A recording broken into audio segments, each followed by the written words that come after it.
It's very interesting to know and learn that our phones are basically made. This is a box of a phone, of course, but what was in here is a phone, which is what I'm using. So our phones are basically made from rocks.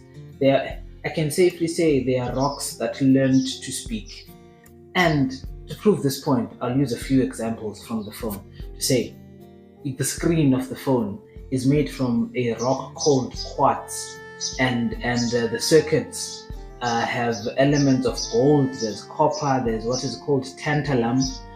These are also things that come from rocks. The battery comes from lithium, amongst other things, which also comes from rocks. So basically, this is a package of a rock or rocks that we are using on a daily basis.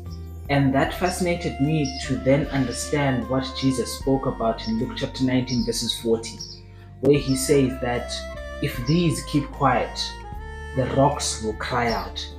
Now, my question would immediately be, after understanding that I am carrying a rock, I'm using a rock, and the prophecy said, if these people keep quiet, rocks will cry out. What is my phone crying out exactly? What is the message my particular rock sending to the world? That's my question. Or what is your rock sending to the world? Because we're in a position whereby people or our rocks are now, instead of crying out the message of the gospel, they are busy sending out thirst traps. They're busy sending out gossip. They're busy sending out unnecessary information that does not bring people closer to the one who prophesied about the rocks crying out, but they are leading them closer to the enemy at the end of the day.